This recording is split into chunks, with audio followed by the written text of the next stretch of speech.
كلمتان حبيبتان إلى الرحمن. Tentang khusyuk, khususnya khusyuk di dalam salat, ya, diterangkan artinya oleh para ulama. Huwa iqbalul muslim ala salah biqalbih mustahdiran 'azamatallahi ta'ala mutadabbiran fi ma'ani ayatil Qur'an wa mutafakkiran fi jami'il aqwal wal af'al al-mashru'ah fi as-salah ma'al muhafadhah ala syurutis salah wa arkaniha wa sunaniha. Jadi khusyuk dalam salat artinya seorang muslim menghadap kepada Allah dengan sepenuh hatinya, merenungi keagungan Allah Ta'ala, ya, meresapi keagungan Allah, kebesaran Allah Ta'ala, dan mentadaburi makna ayat-ayat Quran yang dia baca, dan mentafakuri semua perkataan dan perbuatan yang dilakukan di dalam salatnya, seperti ruku, sujud, subhan rabbiyal a'la, subhan rabbiyal azim, mentafakuri makna dari zikir-zikir yang dia baca dan gerakan-gerakan salat yang dilakukan, disertai dengan menjaga rukun-rukun salat dan sunnah-sunnahnya, ya. Itu makna khusyuk di dalam salat. Jadi intinya khusyuk artinya menunaikan salat dengan sesempurna mungkin, memperhatikan adab-adab yang zahir dan juga yang batin. Nah, salatnya seperti ini yang diterima oleh Allah Ta'ala dan dicatat pahalanya. Sebab terkadang seseorang itu salat tapi hanya dicatat separuhnya saja, atau seperempatnya, atau seperenam, atau seperdelapan, atau sepersepuluh saja. Karena sebagaimana kata Ammar bin Yasir radhiyallahu anhu, apa yang lalai di dalam salat itu tidak dicatat, ya. Jadi seorang yang salat tapi dia tidak mentadabburi apa yang dia baca, dia tidak merasa khusyuk di dalam salatnya, maka hal-hal yang lalai itu di dalam salat tidak dicatat bagian dari salatnya. Tentang sarana untuk khusyuk, ya, bagaimana cara untuk khusyuk, para ulama menyebutkan beberapa sarana, ya, beberapa cara untuk seorang itu dapat khusyuk di dalam salat. Yang pertama adalah berdoa kepada Allah, mohon kepada Allah supaya dikaruniai salat yang khusyuk. Kemudian yang kedua, mengetahui bahwa salat ini adalah amal yang pertama kali nanti dihisab pada hari kiamat kelak, sebagaimana disebutkan dalam beberapa hadis yang sahih. Jadi amal yang pertama dihisab dari seorang hamba pada hari kiamat adalah salat. Jika salatnya itu baik, soluhat, salat itu bagus, baik, maka dia beruntung dan meraih pahala. Aflaha wa anjah, dia beruntung dan salatnya berhasil, jadi dia meraih pahala salatnya. Wa in fasadat faqad khaba wa khasir, jika salatnya buruk maka dia rugi karena tidak mendapat pahala, dia kecewa dan rugi karena tidak selamat dari azab. Jadi karena salat ini yang pertama kali dihisab dari amal seseorang pada hari kiamat dan ibadah yang paling menentukan, ya, maka ini akan mendorong seseorang untuk berusaha sekhusyuk mungkin di dalam salatnya. Kemudian juga cara yang kedua adalah memandang tempat sujud. Jadi pandangan mata tidak beralih, ya, tidak bergeser dari tempat sujud, terus memandang ke tempat sujud. Jadi tidak melihat ke depan, ke kanan, ke kiri, ya, melirik ke kanan, ke kiri, melihat, memperhatikan karpet atau sajadah, tidak, selalu mengarah ke tempat sujud.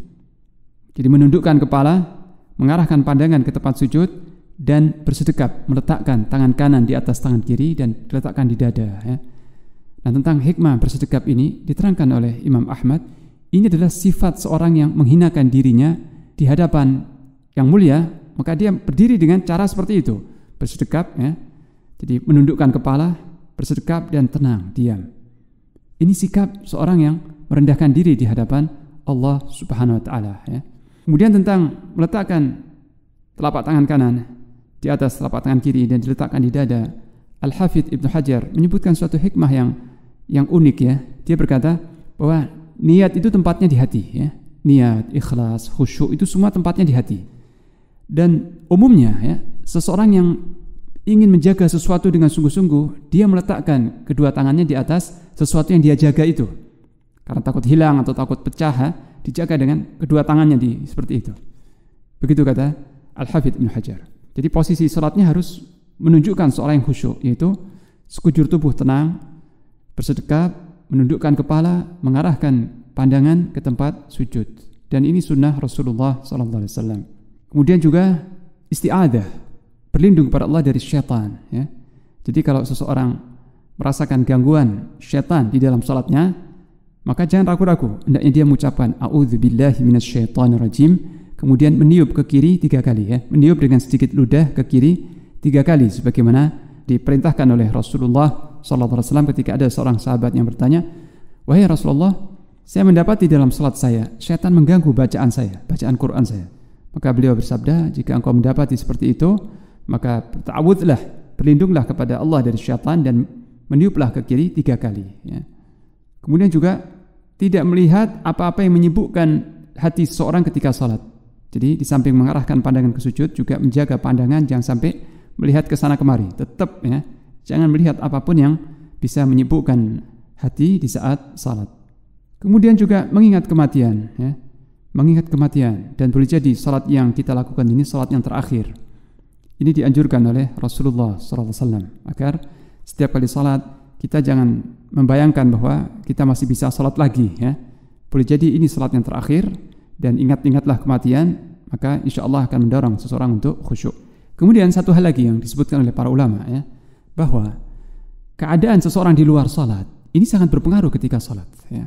Jadi seorang yang ingin ketika salat khusyuk, ketika salatnya khusyuk, maka di luar salat dia harus menjaga lidahnya dari mengucapkan kata-kata yang sembarangan, menahan pandangannya dari melihat hal-hal yang tidak diridhai Allah Ta'ala, dan menjaga telinganya dari mendengar hal-hal yang mungkar, serta menjaga hatinya dari lintasan-lintasan yang maksiat. Jadi dia harus menjaga kondisinya, menjaga keadaannya di luar salat. Jadi di luar salat dia harus bertakwa kepada Allah, menjaga khatarat artinya lintasan-lintasan pikirannya, ya, dijaga, diluruskan. Kalau ada yang sesuatu yang nggak benar, berlindung kepada Allah dari syaitan. Kemudian menjaga lahadzat, pandangan matanya, jangan mandang sembarangan. Kemudian juga menjaga al-lafadzat, ucapan-ucapannya, ya. Ucapan-ucapannya juga dijaga, perkataannya. Seorang yang menjaga perkataannya di luar salat, ya, menjaga pandangan matanya di luar salat, menjaga lintasan pikirannya di luar salat, maka insya Allah ketika salat dia mudah sekali untuk khusyuk, ya.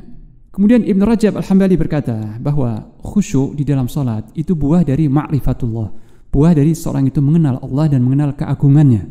Nah, siapa yang benar-benar mengenal Allah, maka dia akan semakin sempurna khusyuknya dalam salat.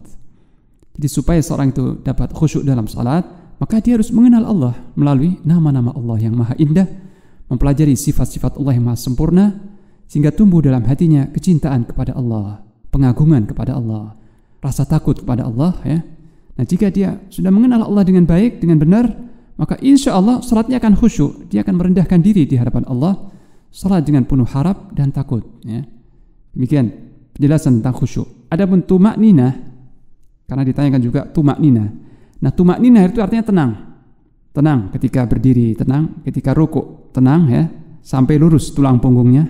Ketika sujud juga tenang, tulang-tulang itu persendiriannya tenang dan lurus tulang punggungnya ketika rukuk dan ketika sujud. Jadi tidak buru-buru. Tumakninah itu artinya tidak tergesa-gesa.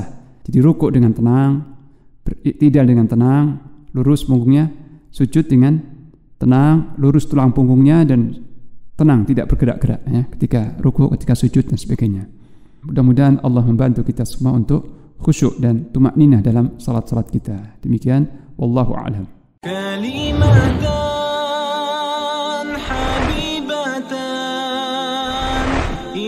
الرحمن